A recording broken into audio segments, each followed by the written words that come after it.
지금 여러분은 인생의 집을 어떻게 짓고 계십니까? 우리 인생의 집은 우리를 지으신 분께서 짓는 게 맞습니다. 이유는 나와 여러분은 우리가 지은 게 아니고 내가 지은 게 아닙니다. 또 내가 만들 수도 없는데, 심지어 부모님까지도 부모님을 통해 이 땅에 우리를 태어나게 하신 것은 맞습니다. 나를 낳으신 것이지 나를 지으신 분은 아니죠.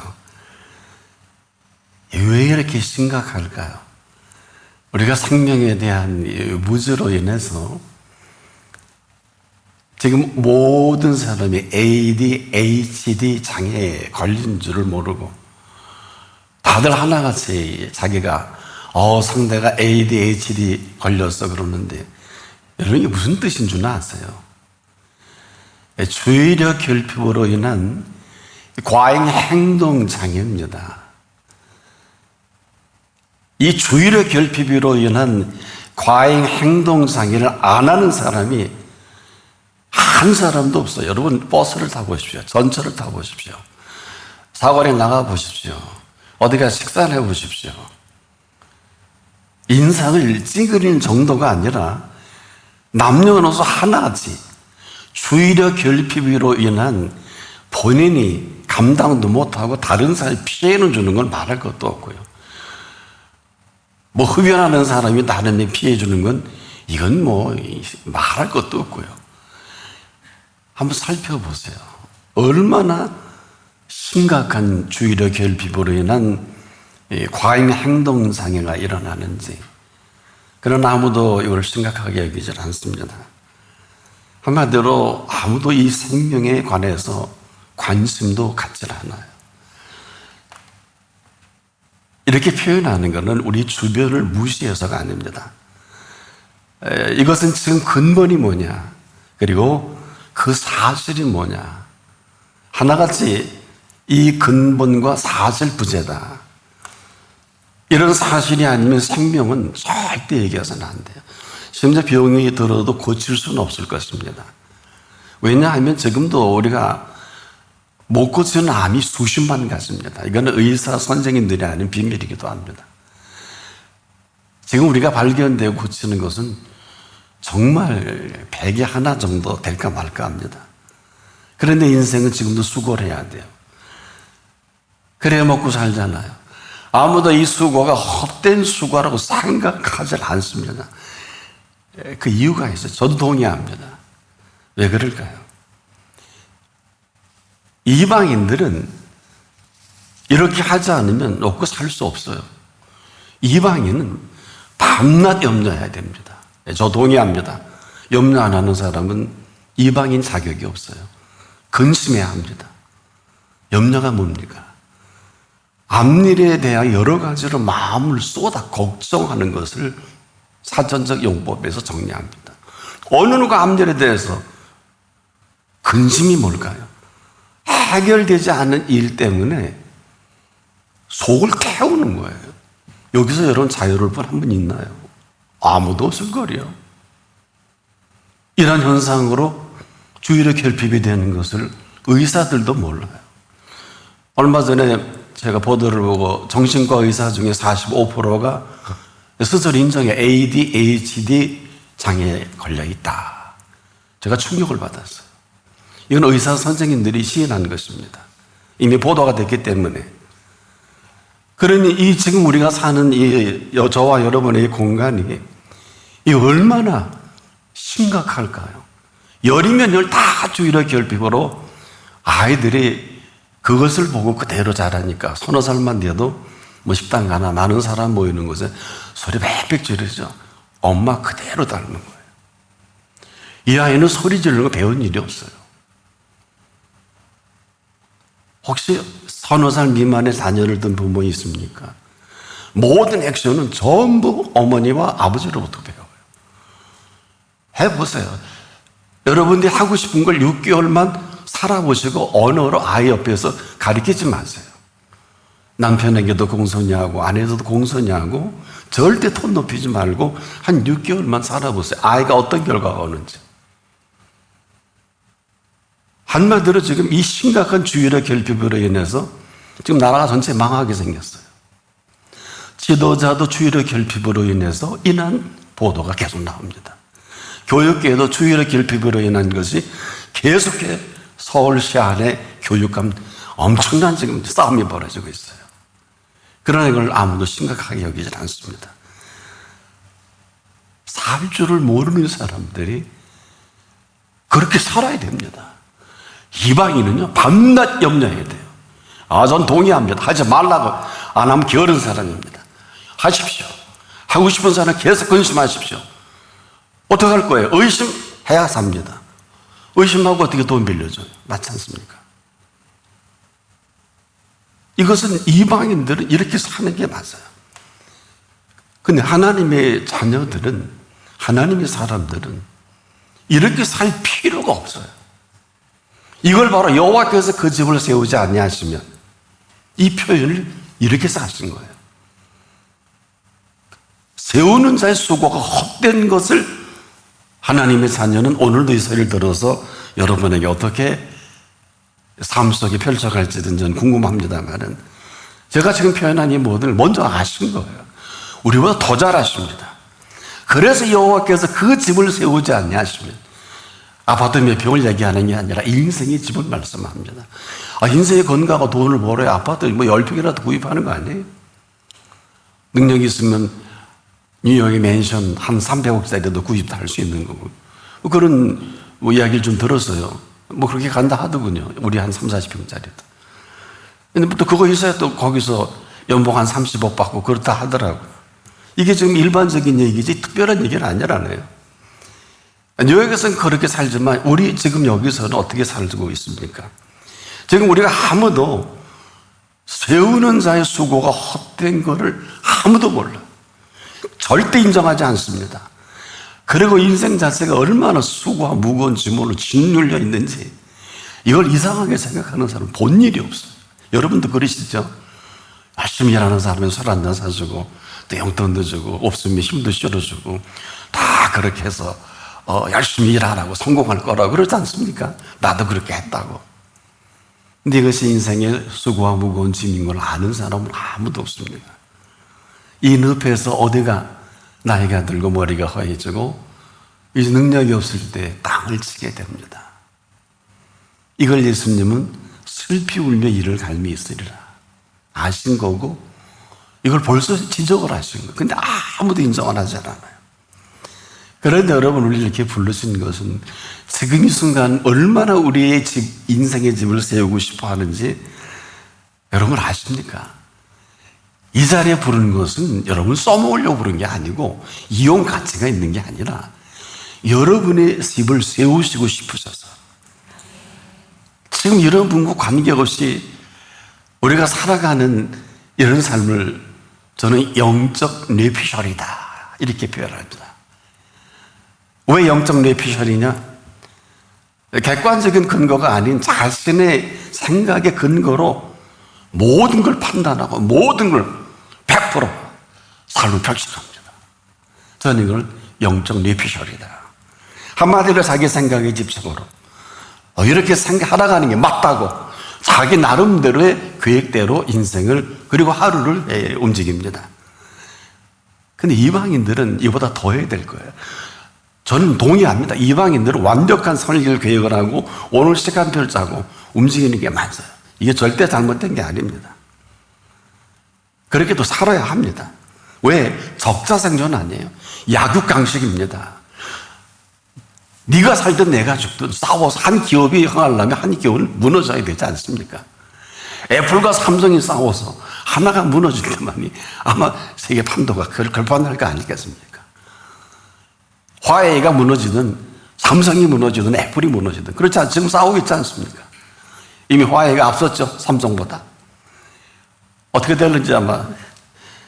그렇지만 하나님의 자녀는 그렇지가 않아요. 이 그렇지 않아서 그렇지 않은 게 아니라 그럴 필요가 없다. 같은 수고라도 기쁜 수고가 있거든요.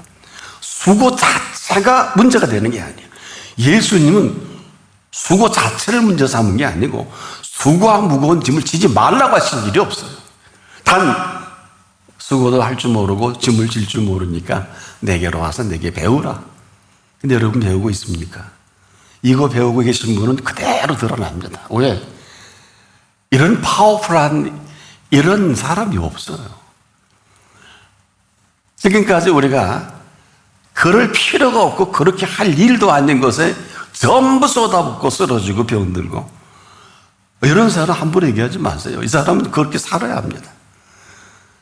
다만 그분이 수고와 무거운 짐을 말씀하신 것은 결코 그 수고와 무거운 짐이 아니기 때문에 그런 사람들을 지금 오늘 여기에 불러주신 거예요.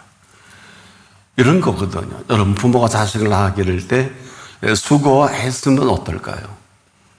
정상적인 부모는 ADHD 장애인이 아니면 기쁜 수고와 즐거움 아닙니까? 이 수고와 이 기쁨, 애쓴 것을 아마 무거운 짐이라고 할 수는 없을 거예요. 여러분, 왜 생일 잔치 합니까? 이거는 기쁘고 즐겁기 때문에 수고와 애씀을 찬양하는 거 아니에요? 생일 잔치 하면 안 되지. 그러니까 우리가 지금도 이런 자녀 이 땅에 키우다가 부모가 세상을 떠나면 거기까지예요. 그런데 하나님의 자녀는 이 시간 이후로 그 자녀를 보살피시지만 절대 돌아가시는 법이 없고 절대 손 놓는 법이 없고, 그 아버지 하나님은 지금 이 순간 여러분이 인정하고 절단만 하면 영원토록 생명을 보장하십니다. 시작 자체가 심각한 거예요. 그 시작하신 이 시작을 누가 하느냐? 이분은 이렇게 얘기하죠. 아직도 모르실 겁니다. 나는 처음이고 마지막이다. 나는 알파와 오메가다. 이 뜻을 아십니까? 모르면 이렇게 살 수밖에 없어요. 그러나 이분은 어느 누구라도 친히 지으셨기 때문에 저를 비롯해서 저도 그렇고 여러분도 지금 이분은 얼마든지 지금 다시 in the beginning 하십니다. 왜? 그리스도 안에서는 항상 새로운 피조물로 지으실 능력이 있으시기 때문에. 설령 우리가 부모를 통해 태어났다 할지라도 생명만큼은 주인이 따로 있습니다. 부모를 통하여 허락하신 이 생명이라도 이 생명이 생명 지으신 분 앞에서의 시간과 공간과 장소는 이분을 정상적인 커뮤니케이션이 이루어질 때 오묘와 신비의 세계로 펼쳐가십니다. 그래서 내 양은 내 음성을 들으면, 안 들으면 아무 소용이 없겠죠. 그래서 이 생명만큼은 이 생명을 지으신 분의 생명사이기 때문에 오늘 이 시간 불러주신 것이지 다른 이유가 아니에요. 그 덕에 때로는 병도 낫고, 그 덕에 때로는 엄청난 물질의 복도 받고, 그 덕 때문에 자녀가 형통하고 여러분의 가는 길이 그 손길로, 혹시 이건 다 부수적인 거예요. 이거는 그렇게 중요한 것들이 아니에요. 진짜 중요한 것은 네 생명이, 존재가 어떤 존재냐에 따라서 이 나머지는 다 그냥 줄줄이 따라오게 돼 있어요. 한마디로 말해서 1+1 정도가 아니라 1+ 만배. 예수님은 항상 100배라 그러셨죠. 1+100배. 그게 그분의 계산법이에요. 사람들은 아무도 몰라요. 만약에 이 사실 알았으면 헤맬 필요가 없겠죠. 한마디로 생명의 영역에 있어서 생명만큼은 여러분이 지금 다 사기를 맞고 있는 거예요. 왜? 수고하고 애쓰는 건 전부 이방인의 컨셉이에요. 그렇게 하십시오. 언제 잘릴지 모르고, 여러분이 아무리 삼성도 좀 불안하지 않아요? 이재용 씨가 왜 이렇게 바쁜 줄 압니까? 2, 3년을 모른다 그래요. 아는 분은 다 알아요. 벌써 화웨이가 앞선 거를 그는 압니다. 대기업이라고 지금은 전 세계가 다 그렇지 않습니까? 그분만 바빠요. 헤드만 바빠요. 하지만 지금 생명의 소유권을 쥐고 계신 분하고는 아무 관계없어요. 이 시간 여러분을 부르는 딱 한 가지 이유예요.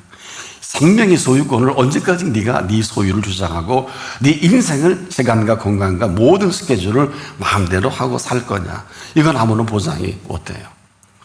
왜? 이것은 고아와 같은 삶이기 때문에 단 이 시간 생명 소유권을 주장하신 이분이 그 생명의 비밀과 오묘 속에 시작하고 싶어서 부르신 자리입니다.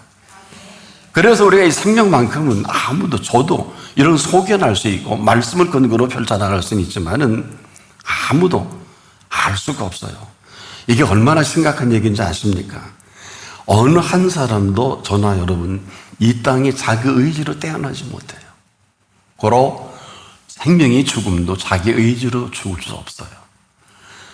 지금 뭐 안락사가 어떻고 뭐 어떻고 하는데 이거 다 살인행위입니다. 이거 아무나 하는 게 아니에요. 우리가 그래서 내 백성이 지식이 없으므로 망하는도다 그런 이유가 거기에 있는 거예요. 우리가 지어놓은 인생, 우리 의지로 이 땅에 온 게 아니기 때문에.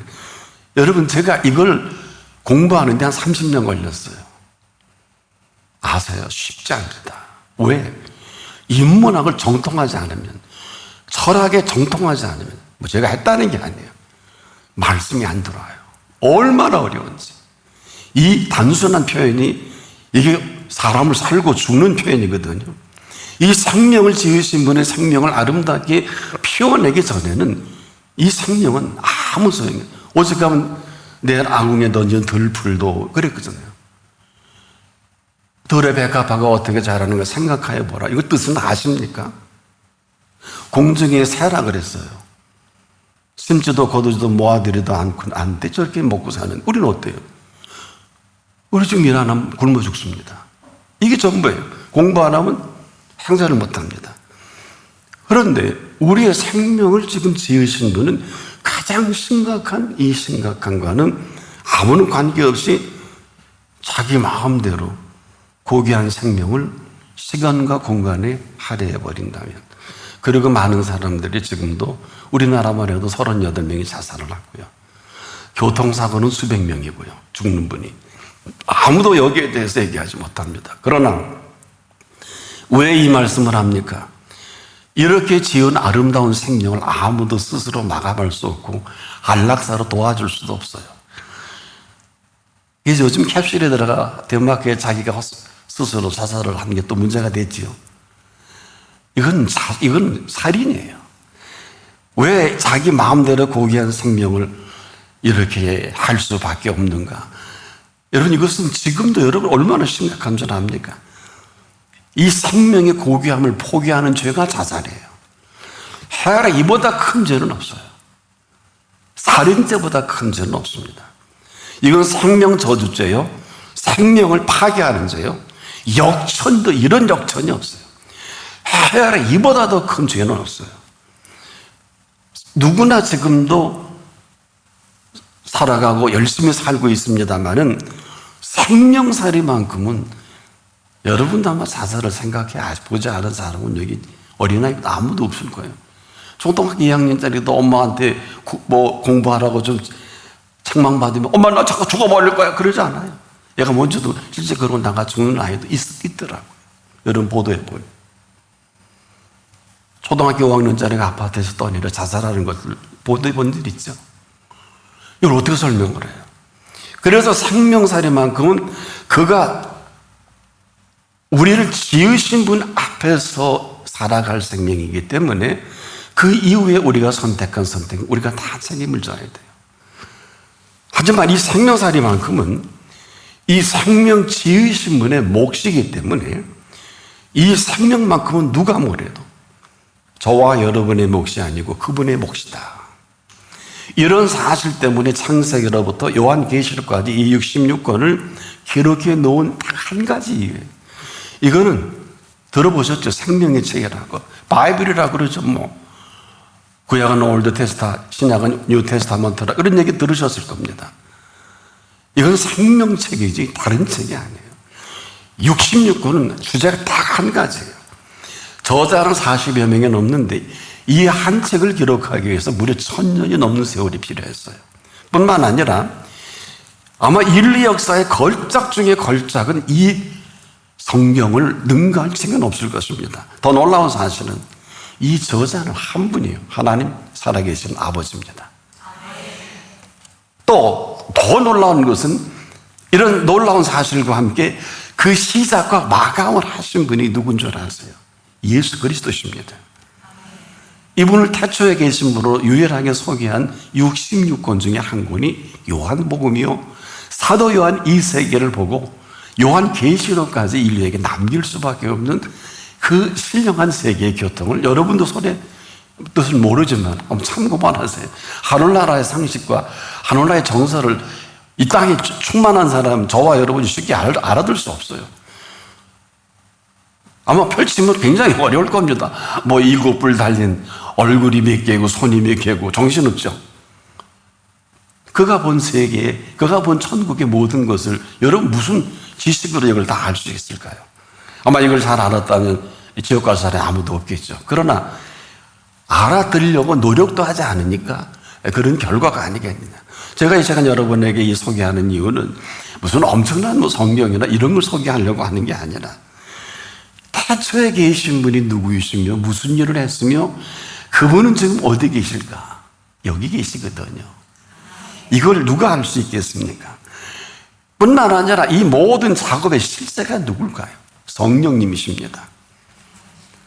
이 실세를 우리가 아무도 알지 못할 때 친히 예수께서 우리에게 말씀하셨는데, 그래서 이 세 위는 우리가 보통 그러죠. 하나님 아버지, 성부, 성자, 예수 그리스도, 성령님.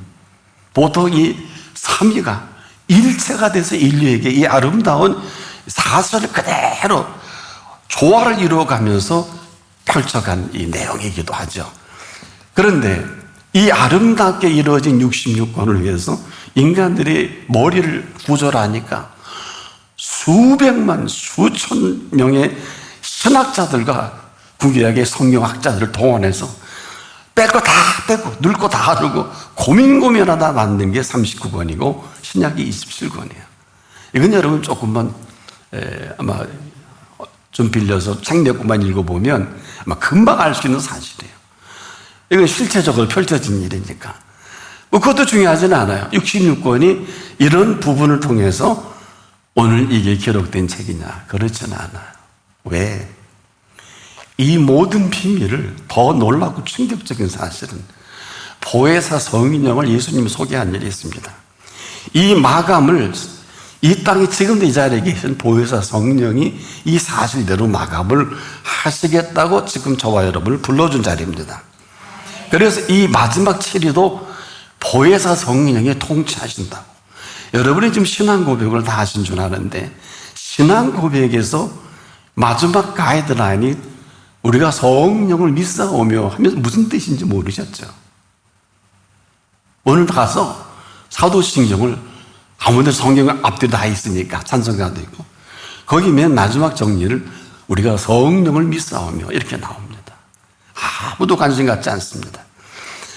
이것은 생명이 이렇게 오묘하고 신비롭고 생명을 아무도 이렇게 정교하게 지어놓은 생명의 이 66권이 절대적인 아세요? 아마 여러분들은 그렇게 성경을 본 일도 없고 들어본 일도 없을 것입니다. 그런 우리가 아무렇게나 뭐 결정한다. 내 인생을 또 중요한 일을 뭐 한다. 그는 그렇게 이제까지 인류는 그렇게 살았습니다. 그런 사람들은 흙에서 왔다 그러고 하는데 전 동의할 수 없어요. 흙에서 온 건 맞지만 코에 생기를 불어넣으신 분이 있어요. 하도 까불니까 부자가 하나님 덕에 어마어마한 거부가 되고 이것이 누가 보면 12장의 20절 가보면 이제 수고했으니 내 영혼아 쉬고 먹고 즐기자 그러니까 부자야 오늘 밤 내 영혼을 내가 도로 찾겠다. 오늘 이 시간이 그런 분인지도 몰라요. 저도 며칠 전에 그런 경험을 한번 했어요. 마감인가 보다 하는 시간도 잠깐 가진 일이 있습니다. 그런데 여러분 꼭 그러셔야 돼요. 7번 넘어져도 8번 일으키시는 분을 잊어버리지 마세요. 안 넘어지는 게 아니에요. 병 안 드는 게 아니고 문제 없는 게 아니고 말 뜻을 알아들어야 돼요. 고와 같이 버려두지 않겠다는 것은 고아 취급을 받을 수가 있어요. 왕따도 당하고 ADHD 장애도 걸리고 문제도 터집니다. 그러나 부모가 능력이 있으면 감옥에 있어도 뽑아낼 것이고 부모가 능력이 있으면 중환자실에도 고쳐주실 거고 부모가 계시면 이 세상의 어떤 권세도 미국 대통령보다 더 파워풀한 사람은 미국이 전 세계 통치한 거기서 억류가 돼도 그날 석방이 가능합니다. 아니에요? 이걸 말하는 거지. 여러분처럼 생각하는 고아의 개념이 아니에요. 이 생명을 너무 오묘하고 신비로운 생명이기 때문에 이분이 지금도 우리를 불러주신 이유는 딱 하나예요. 그렇게 살면 안 된다는 게 아니라 이방인은 다 그렇게 삽니다. 이거는 그렇게 살면 너무 정교해서 많이 트러블이 생겨요. 여러분, 트러블 중에 하나가 알러지 체질이죠. 이 알러지가 어떤 체질인 줄 아세요? 인간의 가장 중요한 면역 체계가 약해지면 생겨지는 거예요.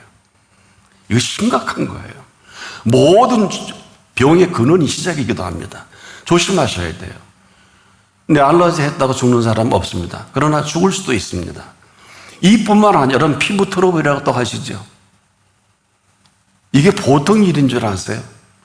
요즘 어느 논문을 보니까 이 피부에 하루 2번 촉촉한 수분을 공급해주는 이 결과가 어느 의대에서 한번 그 논문을 제출했는데, 우리 지금 여러분들이 아마 나이 드시면 뇌세포가 무너져서 뭐 여러 가지로 고생하는데 이게 뇌세포까지 도움을 준답니다. 하루에 정성을 들여서 2번 샤워만 잘해도. 임상 실험을 발표했어요. 치매 걸리는데도 한 3분의 2 도움을 주기도 하고 그런다고 그래요. 참고만 하세요.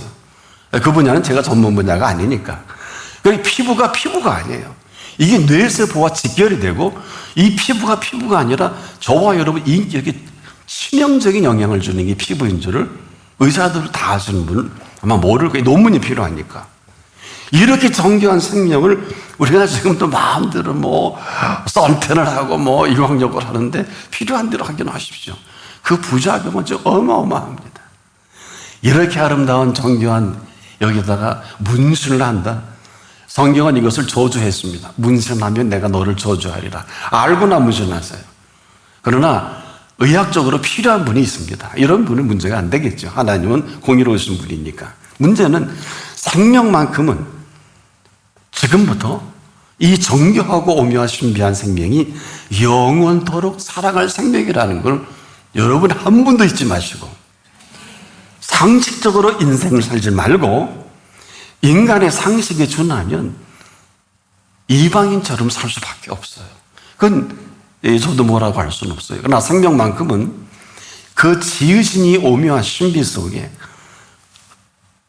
천국의 윤리와 상식으로 거기에 걸맞게 살아갈 수 있도록 오늘 우리를 불러주시고 이 영원한 생명으로 모든 것을 보듬어가시는, 이것을 오늘 본문이 딱 한 절로 여호와께서 집을 세우지 아니하시면 세우는 자의 수고가 헛되며, 이 말씀이에요.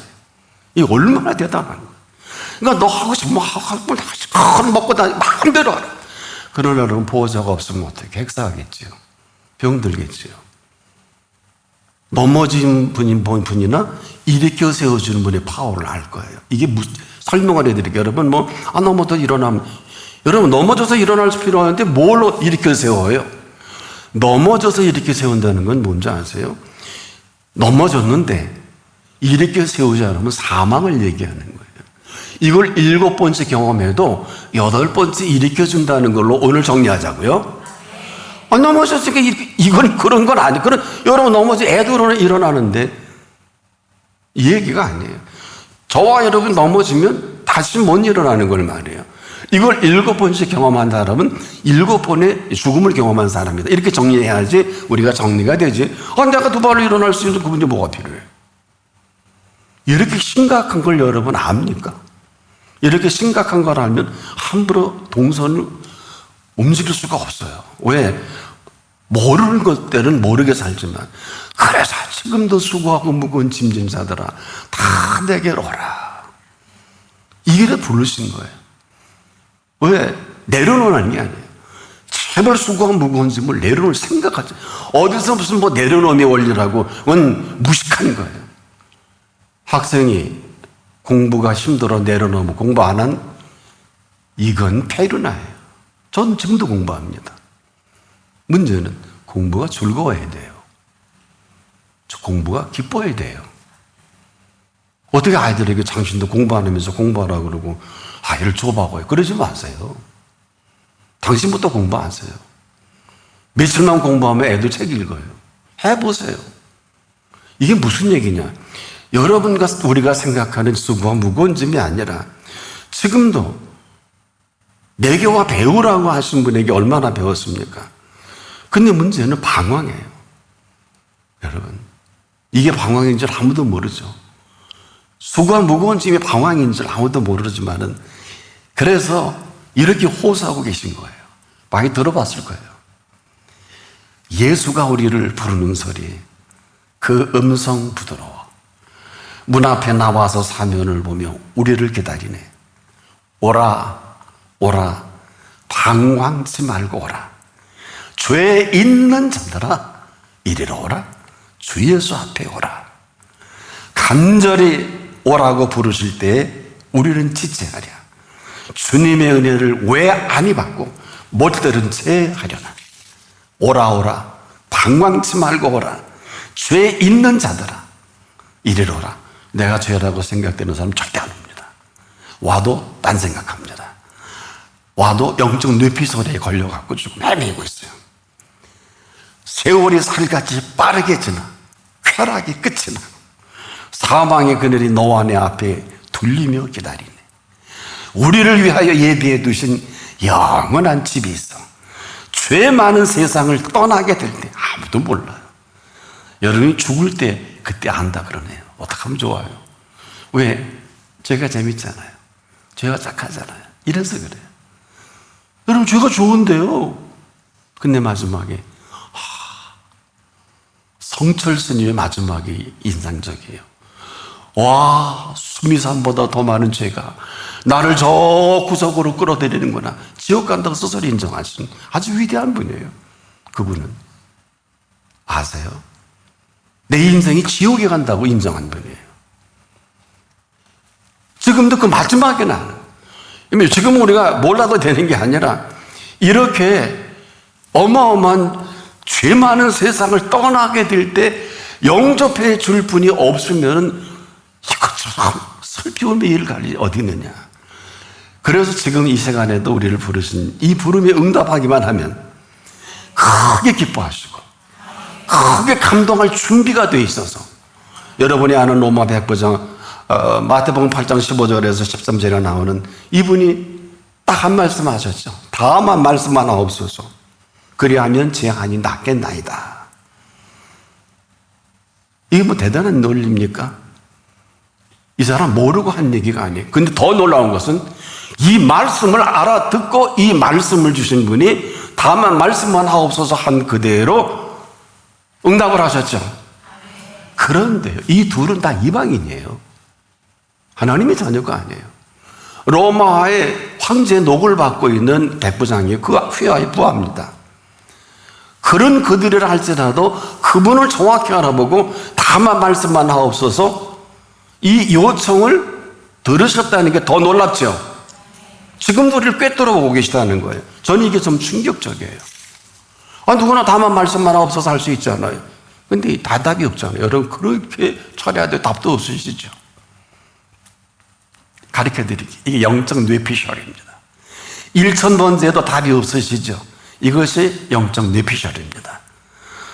그런데 이 사람들은 어떻게 인류에게 칭찬했는 줄 아세요? 여기에 있기 때문에. 이스라엘 중에 아무에게도 이만한 믿음을 만나보지 못했노라. 이게 성경에 기록될 줄은 아무도 몰랐을 것입니다. 얼마나 기쁘시면. 역설도 이런 역설이 어디 있어요? 바로 오늘 이 순간까지 저와 여러분을 살아있게 하신 이유가 이 한 가지예요. 이스라엘 중에 아무에게서도 이만한 믿음을 만나보지 못했노라. 세우시는 분이 세우심이 아니면 인생은 아무것도 아니에요. 그야말로 세우는 자의 수고가 헛되도다. 어마어마한 수고가 비껴간 거예요. 그러나 이 시간은 여러분 천만의 다행인 것은 그분 앞에 나온 시간이에요. 그분 앞에 나와 응답의 특권을 얻은 사람들이에요. 바로 이런 시간이 지금 이 자리입니다. 그러나 꼭 잊지 마세요. 여호와께서 집을 세우지 아니하시면 세우는 자의 수고가 헛되며 여호와께서 그 성을 지키지 아니하시면 파수꾼의 경성함이 허사로다. 기억하세요. 인생의 수고와 무거운 짐은 축복입니다. 단 조건이 있어요. 삶의 모든 처세는 도움이 되질 않아요. 이방인이라면 당연히 그 처세술로 살아야 합니다. 그렇게 해야 살아남을 수 있어요. 하지만 하나님의 자녀는 처세술이 아니라 뭘까요? 영원한 생명살입니다. 이건 본질과 근본이 다른 거예요. 지금 이 시간 우리를 부르신 이유는 딱 이 한 가지 때문에 여러분을 부르셨고, 이 한 가지 때문에 지금도 이 세상에 존재할 뿐이에요. 여러분이 선택을 해야 돼요. 살아계신 하나님 앞에 마땅히 자녀로 살아갈 것인지, 그래 생명사회가 시작될 것인지. 왜? 그런 사람은 이 시간 이후 사는 세계가 다르고요, 먹는 양식이 다릅니다. 이건 여러분이 경험해 봐서 알아요. 어제가 오늘 같고 오늘이 그때 같고 되면 이것은 사는 세계 같은 걸 말합니다. 그러나 이 시간 이후로 제가 이렇게 말씀을 하라고 부탁하신 분이 여기 살아 계시기 때문에 우리가 경험한 시간과 공간과 장소가 아니라 이분은 지금 이후로 펼쳐갈 사는 세계와 우리에게 먹는 양식을 준비하셨어요. 그렇게 사십시오. 기도합니다. 여호와께서 집을 세우시지 아니하시면 세우는 자에게 수고 헛되며 여호와께서 성을 지키지 아니하시면 파수꾼의 경성함이 허사로다. 이 말씀을 오늘 선포해 주시고 말씀대로 살게 하기 위해 불러주신 이 자리, 한 분도 빠짐없이 예외 없이 이 은총의 세계 속에 초대되어 살게 하소서. 예수님의 이름으로 기도합니다.